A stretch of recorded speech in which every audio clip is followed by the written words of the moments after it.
I'm just sitting here doing laundry, minding my own business, folding clothes, and y'all made me realize that I need to talk about the Cowboys. We need to talk about the Cowboys. What is going on in Dallas? Y'all have brought me back. First things first, our quarterback, QB1, Dak Prescott, is possibly going to have surgery. Season ending surgery pending the final opinion of a specialist.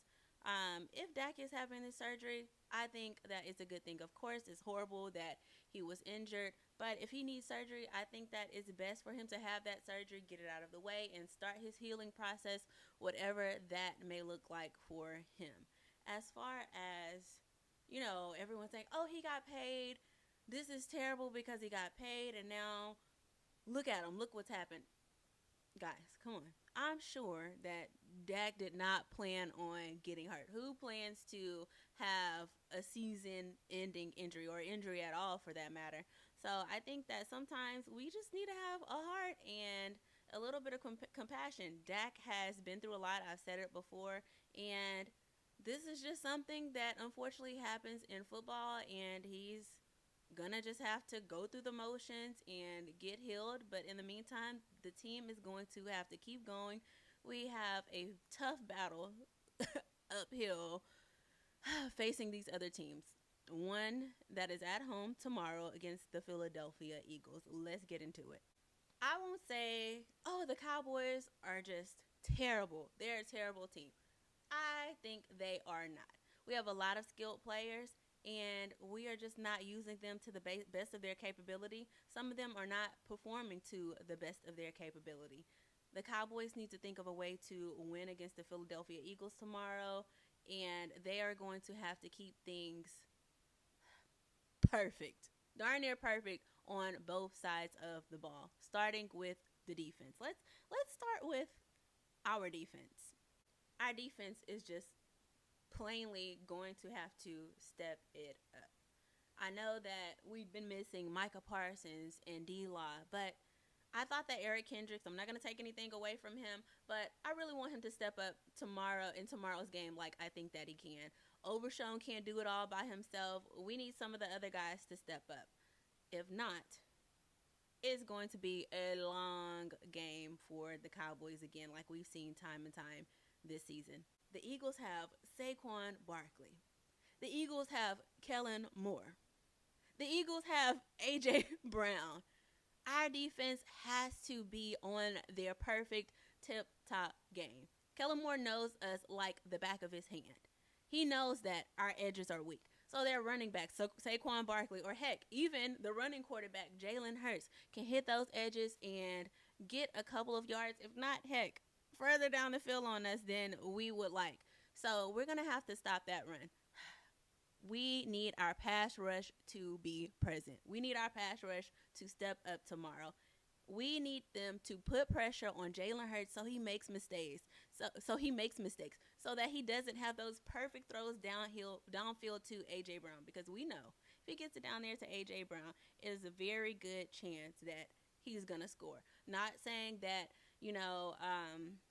our secondary can't handle it, but it's just going to be one of those cases like last game where Diggs was matched up against London and London won that matchup. Not saying that our secondary is incapable of winning those matchups, but why even put them in that position if we don't have to?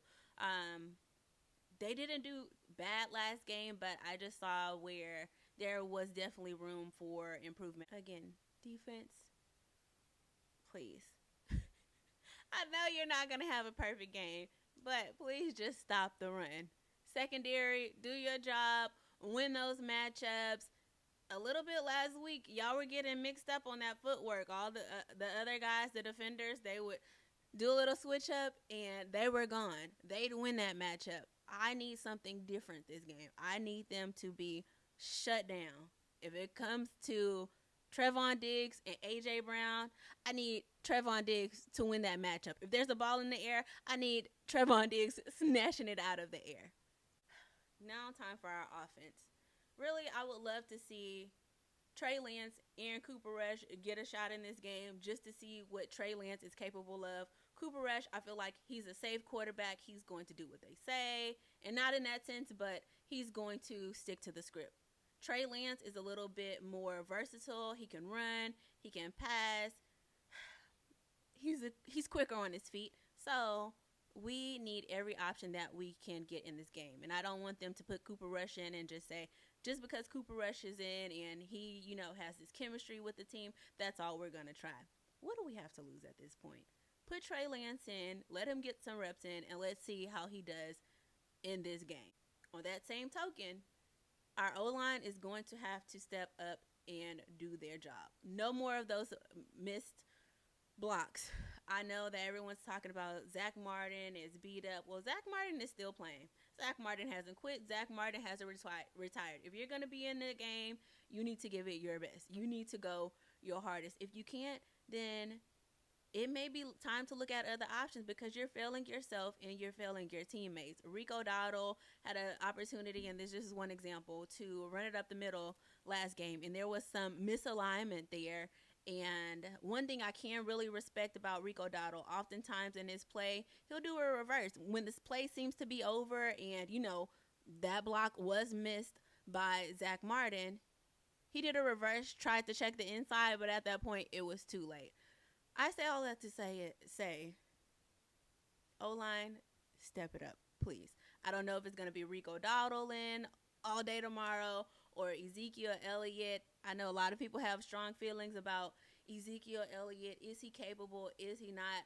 I personally think that we haven't seen enough of any of our running backs to say what they are and what they aren't capable of. There just has not been a, not perfect, but consistent run game plan for me to just choose one consistently over the other.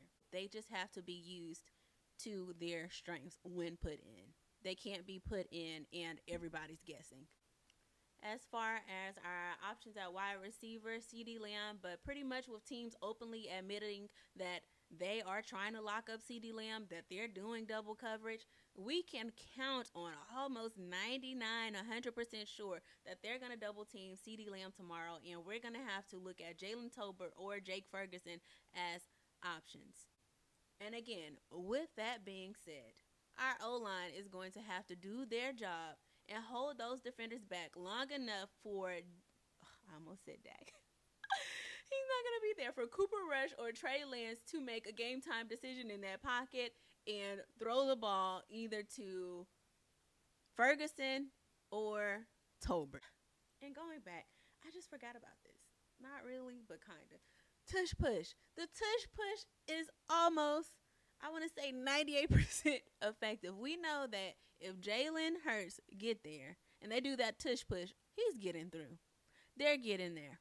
They're getting in the end zone. So we're going to have to stop them from even getting to that point. All right, in short, if we're going to use our run game, our O-line is going to have to step it up. They are going to have to block for their lives and allow Rico Dowdle, Ezekiel Elliott, whoever it is, to have a successful run game. Be able to run it up the middle if they need to without those missed blocks. If we're adding some play action into there, hold off that line a little longer so that they can successfully run that play. Dak can have enough time to realize, most likely, CeeDee Lamb is going to have double coverage. Sorry, Dak Prescott again, I'm saying it. Cooper Rush or Trey Lance to realize that CeeDee Lamb is in double coverage and your only options right now are Ferguson and Tolbert. Throw it to whoever is your best option at that time. But he needs the option to be able to do so if our O-line does their job. Defense. Stop the run, stop the run, stop the run. I do not want Saquon Barkley to run all over us like the Detroit Lions running backs did. But it can happen. Kellen Moore knows it. Kellen Moore knows that our edges are weak. Saquon Barkley probably knows our edges are weak. Jalen Hurts knows our edges are weak because he's two seasons ago, that one game, he took advantage and he hit those edges all game. And they'll do it again tomorrow if that problem isn't corrected. Our secondary, you know what it is. If you're playing man, you're on A.J. Brown, You go up, it's one on one. I need you to come down with that ball. Trevon Diggs, I need you to come down with it, buddy. Cowboys, it's been a long season, and we have a longer season ahead. I hope that tomorrow is a show of force. A show of force at home. There's been a lot of talk. The Cowboys have been terrible at home, and I know it. I paid a lot of money to go to the playoff game last year against Green Bay Packers, and it was a slaughter at home. Let's change that narrative. Let's get a win at home. And I say that with hope in my heart, hope in my voice, and a little bit of belief that we don't have a sorry team. We just aren't utilizing our players to the best of their abilities, and our players are giving up sometimes, and they're not playing to the best of their abilities. And, I get it. Situations happen. You get a little down, but you don't give up on yourself. You play as hard as you can. So when the game is over, you can say, I did my best. No matter what happened, I did my best. And that's all I want. I want to see the guys go out there and give their best and show everyone the player that they're capable of. And I think when they show the type of player they're capable of, with the correct coaching, because we didn't get into the coaching. We'll get into that next time. But if the players are set up correctly for them to succeed, I want them to show their best selves. And in turn, they'll show the best team. It was so nice being back with y'all. Candy's Locker Room is back.